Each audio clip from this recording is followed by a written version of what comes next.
안녕하세요. 흰수염고래 스포츠입니다. 손흥민이 필드골 15골을 넣은 이후에 웨스트햄, 노팅엄, 뉴캐슬, 아스날, 첼시까지 5경기에서 필드골이 없는 상황입니다. 그리고 5경기의 성적은 1승 1무 3패. 최근 3연패를 하면서 더욱 분위기가 좋지 않게 되었습니다. 엔지 감독은 첼시전 패배 후에 얼마 안 지나서 또 리버풀과의 경기적 인터뷰를 진행했는데 솔직히 정말 궁금했던 부분이 있었고 기자가 그 부분을 물어봐 주길 바랬는데 아쉽게도 그 질문이 나오질 않더라고요. 손흥민이 슈팅이 없는 이유가 무엇입니까? 공감하시죠?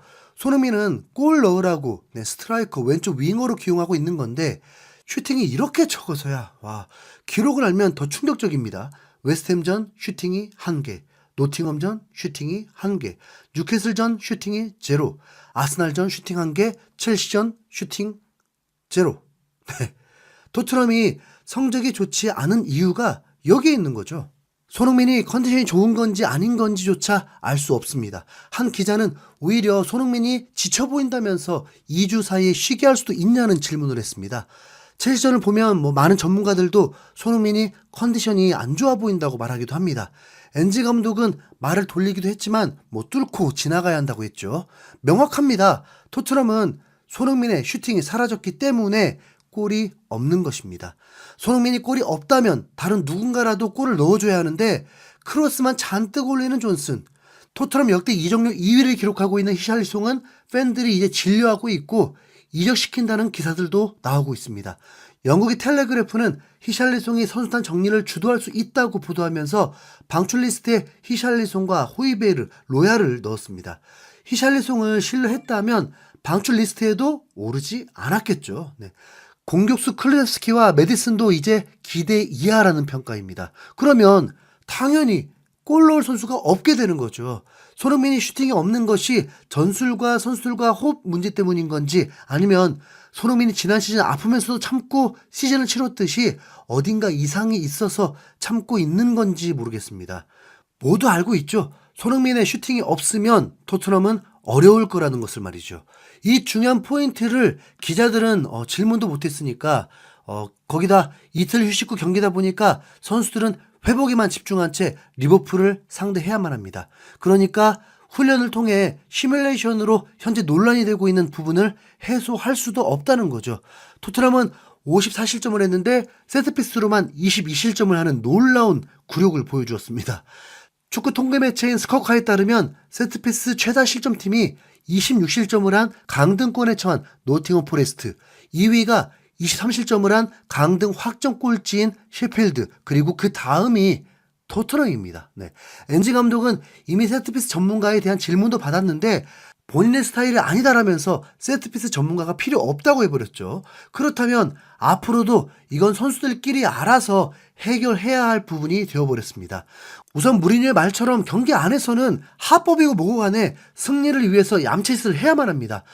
축구 경기 중에는 선수들끼리 신경전부터 해서 럭비, 유도, 레슬링 비스무리한 상황들이 굉장히 많이 일어나는데 이 과정에서 토트넘은 항상 당하는 듯 보입니다.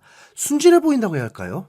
아스날전 때 비카리오가 당하는 장면이나 첼시전 때 VAR 주관적 판도까지 하면서 진로 방해냐 아니냐를 두고 운에 맡겨야 했던 실점의 과정에서 당하고 있다는 느낌이 팍 들게 되죠. 달리 보면 토트넘 선수들의 팀워크 문제라고 볼 수도 있습니다. 이런 긴박한 상황에서는 최대한 대화도 많이 하면서 파이팅을 줘야 하는데 수비 상황을 보면 본인 일에만 집중하고 있습니다. 손흥민이 캡틴이라고 해도 수비 상황에서는 동료들에게 좀 조언하기는 좀 애매하거든요. 우선 그때 가장 리더십을 발휘하는 선수는 단연코 로메로입니다. 수비할 줄 아는 선수인데다가 가장 핵심 역할이고 토트넘 2인자잖아요. 지시도 명확하게 할 수 있습니다. 토트넘의 상황이 급격히 안 좋아지자 한 영국 매체는 토트넘의 문제점을 분석하면서 어린 선수들이 많다는 것을 지적했고 이 선수들을 리드하는 데 문제가 있다고 했습니다. 이 부분은 경기 외적인 멘탈보다 경기 중에 일어나는 문제점을 지적한 것입니다. 어리다는 것은 경험이 부족하다는 걸 의미하죠. 분위기에 따라 좌지우지되는 경향이 매우 짙습니다. 당연히 현재 분위기가 현재만이 아니죠. 후반기 내내 그런 상황이라 봐야 합니다. 성적이 좋지 않다 보니까 동력을 잃어버린 느낌입니다. 토트넘에게 현재 가장 필요한 것은 경기를 마친 후 분위기를 끌어올리는 것보다 경기 중에 분위기를 끌어올려줄 선수들이 필요한 거죠. 그게 더 중요한 이유는 이제 토트넘이 안필드 원정을 떠나기 때문입니다. 토트넘 구단도 안필드가 얼마나 어려운 곳인지를 알다 보니까 안필드에서 득점했던 최고의 5골을 올렸습니다.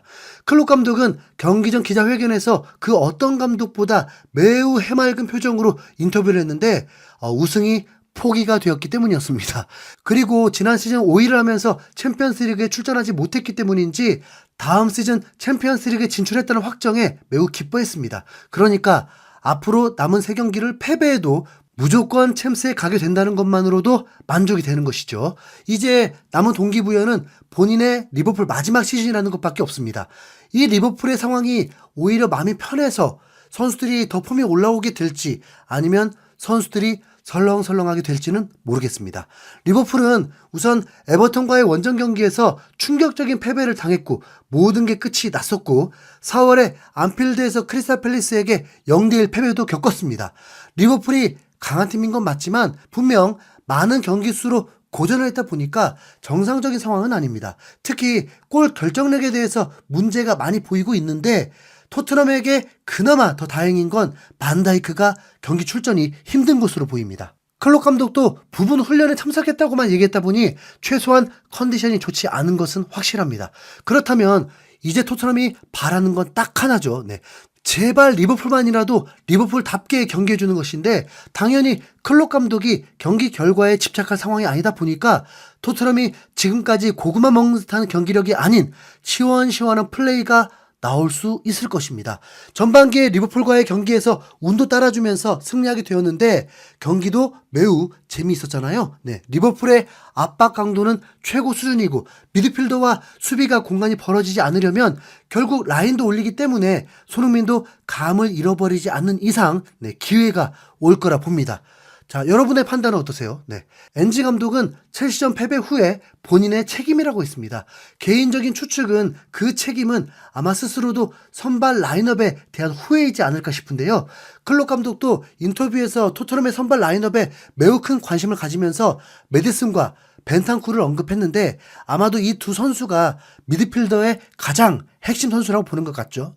그리고 팀 플레이가 되고 비수마도 좋은 영향력을 받으려면 엔지 감독이 메디슨, 벤탄쿠르, 비수마를 미드필더로 출전시키지 않을까 예상되고 첼시전 패배 후에 드라구신이 불만이 폭발했다는 기사들이 나오는데 애매한 송을 어떻게 할지가 관건인데 엔지의 소신이라면 드라구신을 윙백에 놓을 것 같지는 않고요. 반더벤을 윙백에 놓게 되면 매우 좋은데 센터백을 올리지 못하니까 그것도 문제일 듯합니다. 그래도 단 이틀 쉬고 하는 경기이기 때문에 선수 변화가 일어날 것으로 보입니다. 토트넘은 이 경기에서 패배하게 되면 수학적 계산 확률 따질 것도 없이 이제 5위 혹은 그 아래로도 추락할 수 있게 되고요. 토트넘 경기 전에 아스톤빌라의 경기가 있는데 아스톤빌라가 브라이튼에게 패배하면서 토트넘이 기적을 일으키면 상황은 묘해집니다. 어쩌겠어요.